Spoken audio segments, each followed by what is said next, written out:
My God, I hate drugs. Alam ko na talagang gusto mong umupak rin eh. Pero at the end of the day, I will ask you simply, what good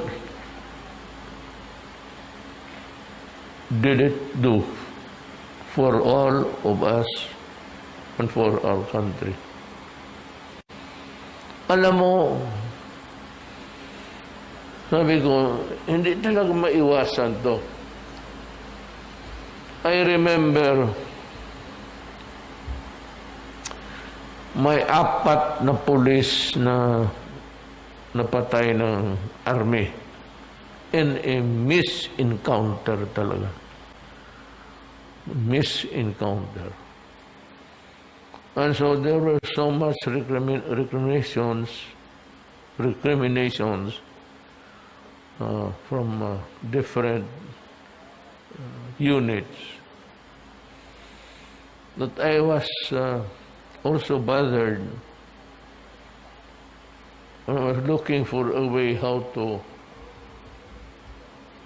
handle the situation. Para kasi the ship of state is sailing, hindi naman typhoon, but a little bit turbulent water. Nandito ako para maghingi ng tulong sa inyo. Help me make the waters calm. Kasi ang ating bayan, ship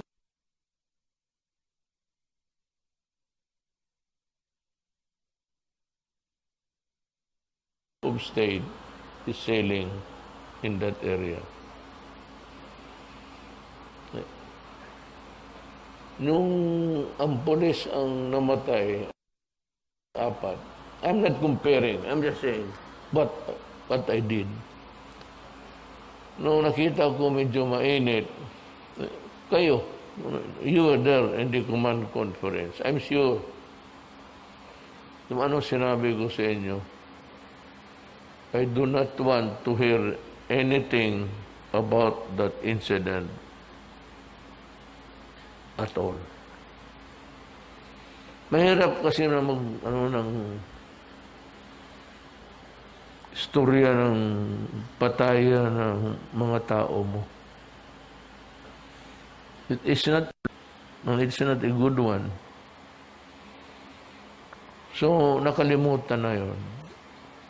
Now, huwag ninyong isipin na yan rin ang gusto ko. Kasi may nakita akong mali.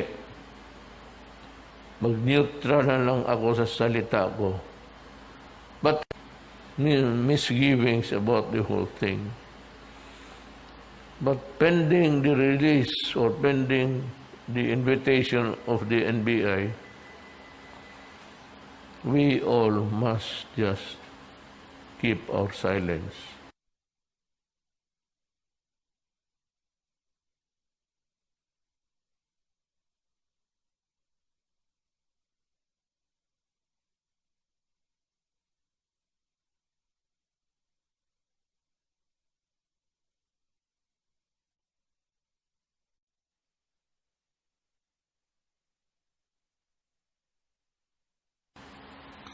And hope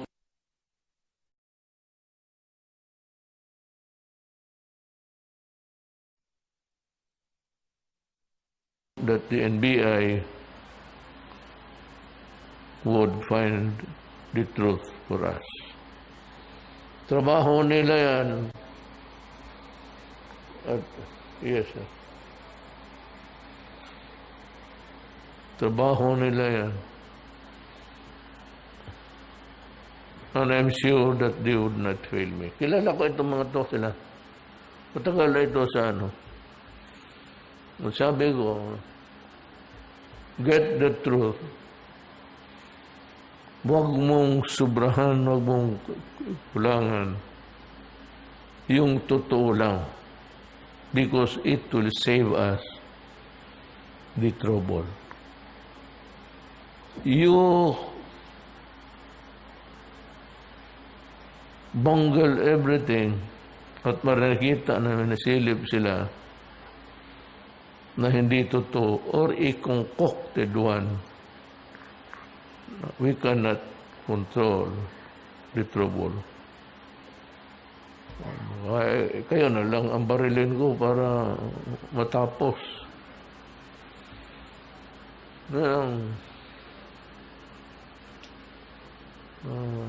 Pumunta ako dito, hihingi ako ng tulong ninyo. I'm pleading. Nakikiusap ako. Nihangyo ko ninyo. Matabangan ko ninyo. Pagpakalma. To keep the waters in the meantime calm, and we wait for the result of the investigation. Yan ang pinuntahan ko dito. Kasi mahal ko ang sundalo ko. Mahal ko rin ang pulis ko. Puro nagatrabaho. And at the end of the day, baski anong desisyon dito sa baba, pag sinabi ko na wag na muna, do not, nasusunod. Ako ang nasusunod. Kaya I feel so responsible sa mga pulis ko pati sa mga militar. So there is now this raging feeling of maybe hate. It could be hate, which is a dangerous thing really to nurture. It does not do any good. Because there's the investigation, and I'm giving you my word of honor that the investigation will proceed to find out the truth, unfettered, unbridled by anybody except yung sa trabaho. Walang makialam. At yung totoo lang. Yun ang maasahan ninyo. At kung sino man ang may kasalanan, then he has to pay for it. What I'm saying is, we're trying to figure out how we can, in the meantime, do something to give you the assurance that justice will be done. So I'm giving it to you, I said, as a word of honor of a president. Now I will find out the truth from the investigators. And I hope that it would satisfy all. Wala namang iba. You want to take revenge for what? Gusto mo rin pumatay ng pulis. For what? Would it make the 4 officers come back to life? At yung mga pulis, kung may kasalanan,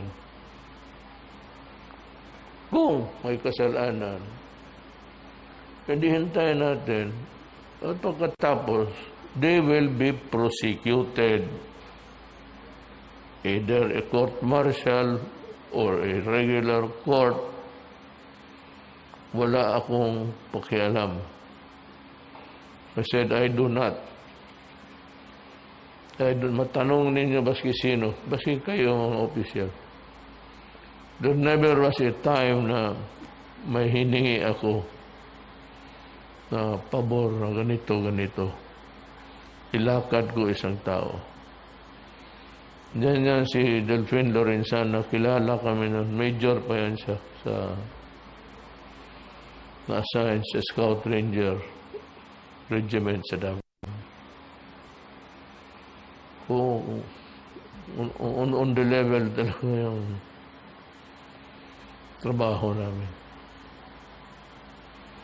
Ako, ayaw kung gustong sabihin niyo magkautang ng loob ko sa akin. I do not nurture mga loyalty. Ito bata, ito promotion. Hindi ako ganun. Even when I was the mayor of Davao City, yung mga barangay captain na ayaw nila yung police na asahan doon. Gusto nila palitan. Maraming mga laro ito, mga buang na ito eh. Tari, kantak. Pag sabihin ko talaga, you go to De La Rosa or you go to Danao or you go to dyan, huwag kang maghingi sa akin ng pabor na gano'n. I do not. At least ako, alam nila. Ngayon, ang masabi ko lang sa inyo is, gusto ko talagang maimbestiga ito. At gusto ko lumabas ang totoo. At gusto ko yung may kasalanan will have to face the consequences. Ganoon na lang ang ko sa inyo. Hindi niya alam to. But, I was the only candidate na of the so many things sa kampanya kung anong madaldal mo. Ako lang yung tumingin sa kanto. Pag dinanaanan namin sa kampanya, kita ko, ito pala sila. How about them? Alam mo, I promise to double your salary, police, pati sundalo. And I did it. But you should know the story behind. Sabay yun sa train law sa Department of Finance kay Dominguez. So ako naman, I was insisting on the money intended to increase your salaries. After so many debates, because most of the congressmen were favoring for unahin muna ang train law. Sabi ko, nakapangako ako, kung hindi ninyo mabigyan ang sundalo, tanungin mo yan sila. Lahat, alam nila dito sa itaas. Delphin, Senator Subiri and Senator Gordon. Sinabi ko, kung hindi ninyo masali ang increases ng police pati military, I will resign. I will pack my things and go home to Davao to retire. Adre, hindi ako atat maging presidente. I am a disposable president because that is yun dapat ang kasi kung ayaw ninyo o galit kayo, pwede tanggalin ninyo, magkudita kayo. Kaya sa akin, hindi na kailangan magdala pa ng isang M16. Pupuntahin mo lang yung mga military commanders at police at sabihin nila, ayaw ka na namin. Baski hindi pa ako tapos sa termino ko. Sabi ko, sige, okay. No problem. Diba, in the conference natin minsan, command conference, nagtampo ako sa isang general dahil yung medisina para sa sundalo nawala. So, nung sinabi ni Dilvin, may problema tayo. So, I fired. Listen mo yan. alisin mo yan at ganoon, mangako ako, kailangan tutuparin ko yan.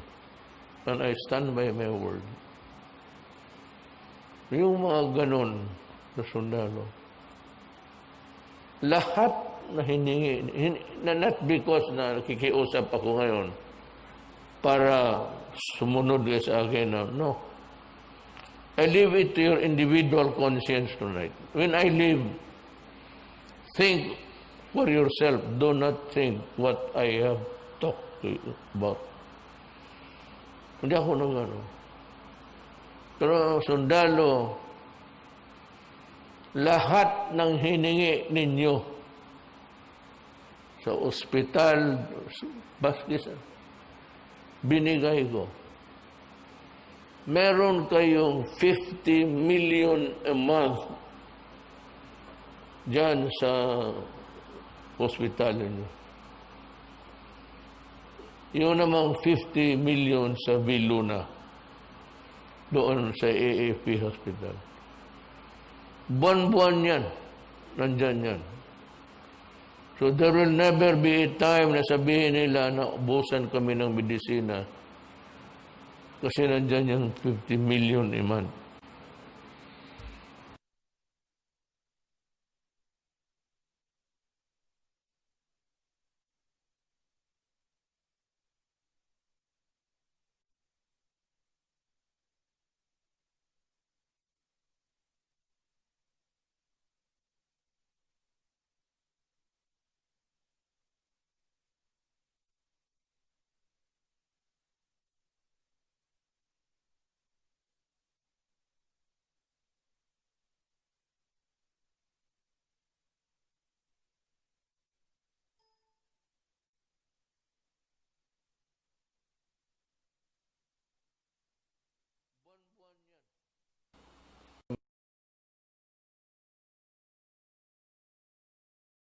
Ng medisina kasi nandyan yung 50 million a month.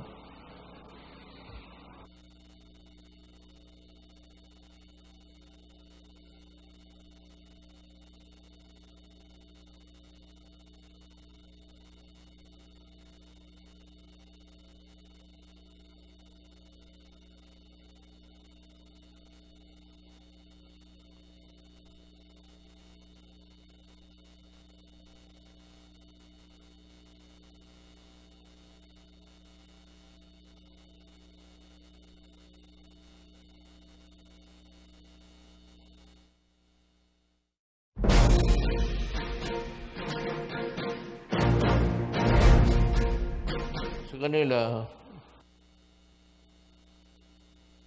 kasi nandyan yung 50 million a month. Sabi ko sa kanila,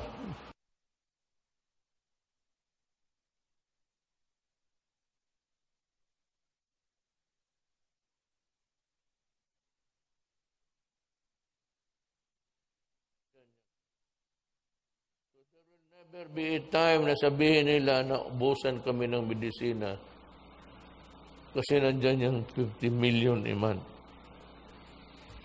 Sabi ko sa kanila, huwag ninyong luin yan kasi para sa sundalo yan. Oras may rinig ako na may sundalo nag-complain na walang medisina, ay putang ina. Magkaletse-letse tayo. Gano'n na lang. You know, because my father was once a governor, so I have a lot of established a good rapport with military and police. So, patay tayo ng police dyan, 5-6 na police station. Yun ang, kaya ako nag-cultivate ng maganda. Sabi ko nga doon. Pero hindi yan sabihin mo para it will end up pakapanin nyo ako baski nag-corrupt na ako. Pakapanin nyo ako. Maski complete. Bahala kayo. Isipin ninyo mabuti. Stage ambassador to the OIC, Oil Producing Nation. Bakit nandyan siya? Well, that's the reality of it all. May mga kalaban ka na hindi mo pwedeng patayin kasi gamitin mo pa. You would need him. So we need the police. Magre-resign ako ngayon. Wala mo na masyado akong bagay na dinala dyan sa aking bahay. Dyan sa labas. Because you take care of insurgency and the more serious problems of the country. Yan na lang ang just to impress upon you that the person you are talking to you now may pagtingin sa iyo na pagmamahal sa inyo. And that kung sabihin ko, Adre, hindi ito arigluhin. Imbestigahin natin, hayaan natin ang NBI, pagkatapos niyan, kung sinong may kasalanan, pakulong. Hindi ako nag At sinasabi ko lang yan, so that you will know the sincerity in me. Kasi hindi nyo alam yung mga yun eh. Hindi nyo alam na I really provided everything. Provided you in your building. Lahat ng kailangan ninyo, yung barrack to hasten the healing, nandyan na sa inyo, binigay ko. Ang hinihingi ko na lang, yung understanding ninyo sa nangyari.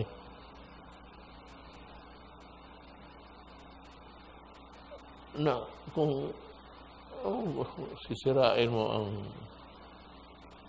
gusto mo patay tayo ng pulis dyan, 5-6 na pulis, istasyon. What good would it do? Sabi ko nga doon sa kabila, it will end up in a talk or talk. Maski complete. Look at Miswari. He staged a rebellion, he has killed so many soldiers. But where is Miswari now? Miswari is the ambassador to the OIC, oil-producing nation. Bakit nandyan siya? Well, that's the reality of it all. May mga kalaban ka na hindi mo pwedeng patayin kasi gamitin mo pa. You would need him. So we need the police dyan sa labas because you take care of insurgency and the more serious problems of the country involving law and order. Itong mga police na ito, they have a purpose there. And we need them. The Republic of the Philippines need them. Kayo, yun ang katulong ninyo. Kasi pag may gulo na, kung wala ng iba, army na. But yung frontliner sa labas, dealing with the civilian population, police. May mga gago na police, sigurado yan. May mga gago rin na sundalo.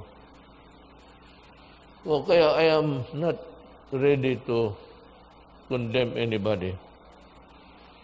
Except that we should give time to the NBI to finish they have started and they are at it now. Hayaan na natin because sabi ko, kilala ko itong mga to. Mga mahusay ito. At sincere.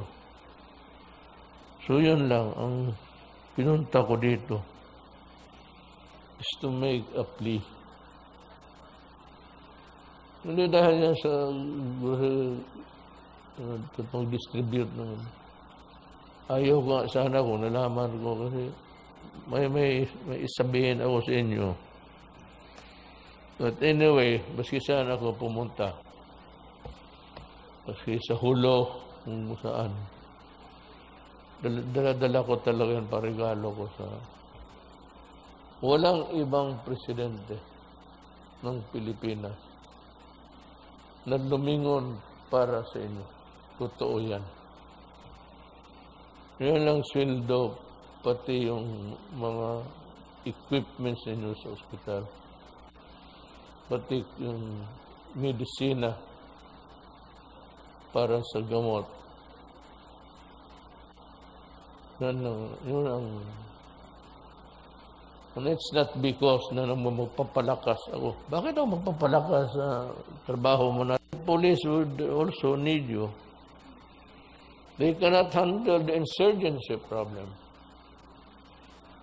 So we need the armed forces of the Philippines to keep the integrity of this republic so that the people will be protected. Ang tao talaga kawawa man. Is the last, lalo. Totoo yung sinasabi ng mga aktivista. Doon, hindi natin ma-deny. Yung mga mahirap. Kaya ako, sampu lang. Kaya ako, nung pumutok ako, nakita ko yung mga babae nakaupo sa pavement.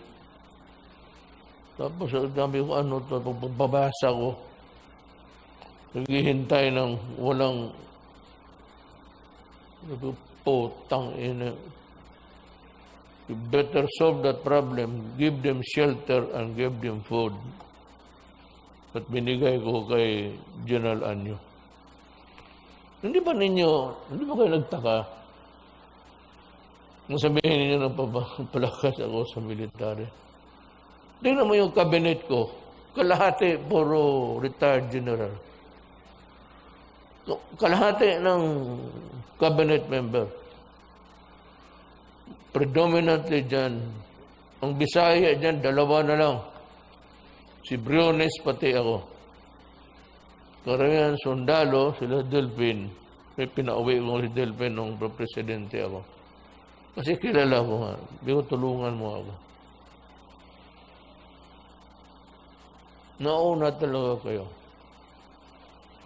But, as we try to journey this life, ikaw as a soldier, it's a very dangerous job. But for the others, for the nation, for the people, para sa kanila, hindi natin, how can you turn your back sa tao? The huge mass of almost 110 million. Yung pinaprotect natin. Wala masyadong time pera. But we try. We try to make the people happy. So, it behooves upon you to think about that solemn duty. Yung pangyayari on the sideline, nangyayari yan. Hindi yung sa sideline na hindi importante. Importante ma-imbestiga at justice is rendered. But walain ninyo hatred kasi it has no place sa atin. We cannot take revenge. We cannot go there and get them and lynch them. It ain't that way. Ang importante malaman at yung totoo umabot sa inyo at kontento kayo na yun ang totoo. So yan, ako dito pumunta to make a plea. I'm pleading for your understanding. At saka, pakalmahin mo ang mga tropa. Explain to them their role in the society. That the real enemy is itong mga NPA, pati itong mga Abu Sayyaf. Alam ba ninyo kung bakit binigyan ko kayo ng sidearms lahat? Cost me billion. Binigyan ko kayo ng sidearms ang lahat ng sundalo. Alam mo bakit? Masama pakinggan. But if you do not agree with me, just forget it. You can do what you want. Sabi ko, ito ibigay ko sa iyo. Hindi ko nasabi sa lahat yan. Ito, bigyan ko kayo ng armas. May 3 magasin yan. Puno ng bala. Pag naubos ng bala sa M16 mo, meron kang mabunot. 3 magasin yan. Nakadeploy yung isa. Pag naubos yung isa, bumunot ka pa ng isang magasin. Pero yung pang 3 magasin, para sa ulo mo yan. Kainin mo ang baril mo. Mas sa akin, mas mabuti na lang yan that you committed suicide rather than for me to see my soldier na capture tapos binaboy dyan sa kampo kung ano-anong pinaggagawa. You are treated there as an animal, a dog. Then at the end of the day, i-display yung mukha mo, ilagay sa video, tapos lugdugin. Sabi ko, huwag ka magpahuli ng buhay. Kaya yan, 45. Yan, 45, pag may nakita ka na kinain, paubusan na yun ng bala, upang. I would rather that I would prefer ayaw kong makita ang sundalo ko na ginagulgol yung ulo. Mamamatay ako. Gusto ko rin magwala. Sino man ang lang-alang ako pumunta doon. Gusto ko rin gumanti. Pero as always, I am not the one in charge of that. I am not a police. I am not a military man. So yun lang po. Yan ako magtagal. Kikiusap lang ako sa inyo. Pakalmahin lang ninyo yung tropa. Explain to them na wala talaga tayong makuha kung mag-init yung ulo mo. We will destroy the country. In a way, it will cause a fracture in the relation of both army and yung may kasalanan, ikukulong natin. Yan yung NBI. Yun lang. Try to help calm the waters. We're sailing in a very almost kung lansa pa, huwag natin hayaan na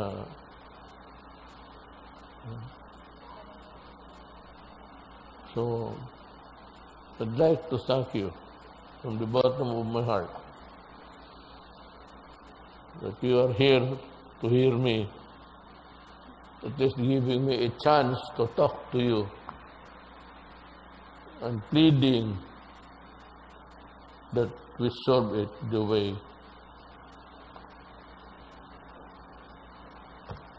yung dapat gawin.